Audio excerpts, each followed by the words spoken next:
What is it with you? Huh? What are you looking for? Come on, Max, everyone's looking for something. When it comes to the Mad Max series of movies, you cannot avoid the most iconic of them all, Mad Max 2. Initially released in North America as The Road Warrior because the director George Miller knew that most people have not seen the original Mad Max due to its limited release and naturally would be confused. It is still Mel Gibson's favorite of the three, and it inspired many dystopian future movies. James Cameron even said that the Terminator series was inspired by it, and John Connor's dog in Judgment Day was named Max. But with all this hype, is Mad Max 2 any good? I'm Mephisto, like, share, and subscribe because this is my review of the movie Mad Max 2, The Road Warrior. Looks like I got myself some gasoline, eh? Hey? Hey, eight? Huh? Booby-trapped. Touch those tanks and...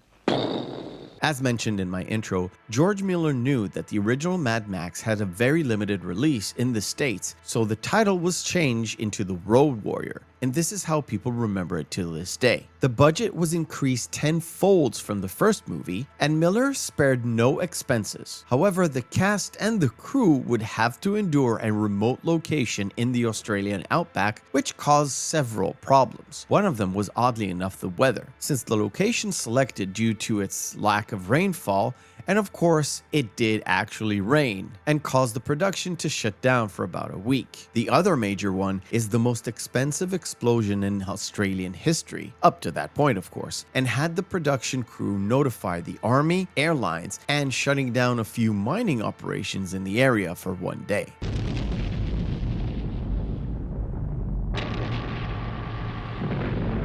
The movie begins with a narration explaining how the world fell into disarray and lawlessness, and has clips from the original Mad Max in order for the audience to get to know Max in case they haven't seen the first film. This flows straight into the first chasing scene, where we get to know Max's abilities and introduce us to one of the villains that will haunt Max for the rest of the movie, a thug called Wes. After Max gets rid of his pursuers, he finds a gyrocopter. Thinking it's abandoned, Max walks into a trap and the gyro captain has him by the point of a crossbow. Max quickly turns the table on the captain due to his faithful dog and takes him as a prisoner. Gasoline! Thousands of gallons of it, as much as you want! Where? No. Where?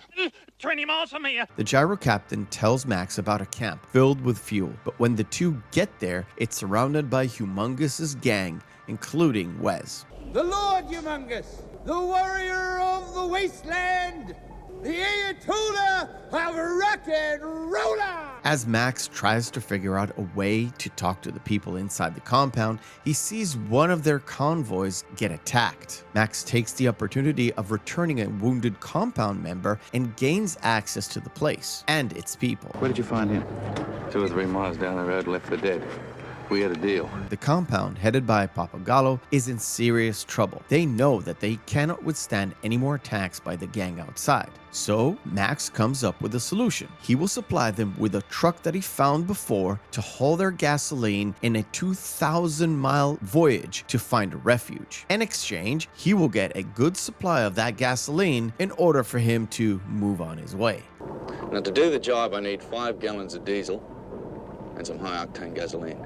Mad Max is such a unique character. In the first film, he was a cop that went rogue to find the people who killed his wife and his kid. In this movie, a few years have passed and Max is battle-tested and worn out. The world is a harsh wasteland due to an apparent nuclear fallout. The sought-after commodity is, of course, fuel, petrol, gasoline. This particular angle was inspired by the oil crisis of the late 70s, and it serves as the pivotal MacGuffin everyone is chasing throughout this film. And Max is no different. He is no longer a vigilante. He is a survivor, just like the compound people and just like Humongous, Wes, and the entire gang. You want to get out of here?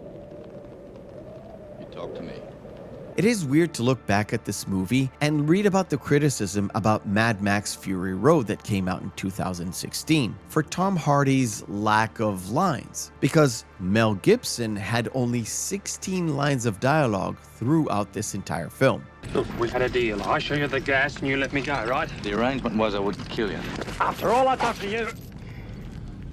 I reckon you got a bargain, didn't you? everyone's personal favorite character in this film has got to be the Gyro Captain, played by the fantastic Bruce Spence. When we first meet him, he seems like an incompetent fool, but as the movie progresses, we see how valuable he is as a friend to Max and then to the compound people. The director George Miller said that the Gyro Captain played a pivotal role as both the comic relief character in this film and the one character that pulls Max back to his humanity. Plus, it also allowed Miller to ask for aerial shots in the movie, stretching his budget to the limit.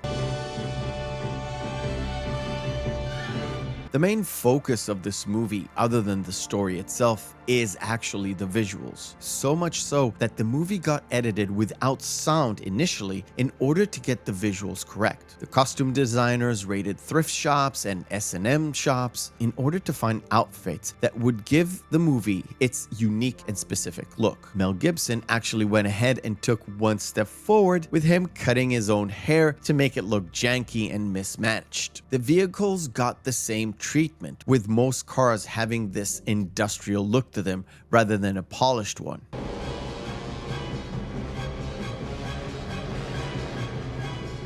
Mad Max 2 became so iconic due to the many car chase sequences it has. Many of them shot while the vehicles are moving rather slowly due to the fact that they were shot in a rough outback terrain with rough outback roads. You will notice that at times the movie feels sped up. This was done deliberately in order for the audience to feel like the cars are moving faster than they actually are, a common movie technique back in the day. Above all, Mad Max 2 is such a legendary film for a reason. It's got a good blend of action, humor, and a good but simple story. Max is set up to be the hero, but yet he does no heroic things. Even his seemingly self-sacrifice to drive the truck away from the gang came after he lost everything. But this doesn't take away from the awesome set piece we got from that particular chase. The movie is tough and gritty. The villains are menacing, although slightly dumb and brutish. And at all times, it feels like there are real stakes on the line. The world feels like the wasteland that it actually supposed to be, and the men and women fighting have struggles that you would expect from living in that particular world. I would gladly recommend this movie as a standalone. You don't really have to watch the first one in order to enjoy this one. You don't have to know Max's storyline from the first movie because you get the gist of it right at the get-go. The visuals are awesome. The car chases are great, and through it all, you don't even realize that Gibson isn't talking that much at all, yet he is the coolest character in the movie. It's been a pleasure doing business with you, but I'm leaving. I thank you for watching, and remember, hope is a good thing, maybe even the best of things, and no good thing ever dies. I'll see you on the next video.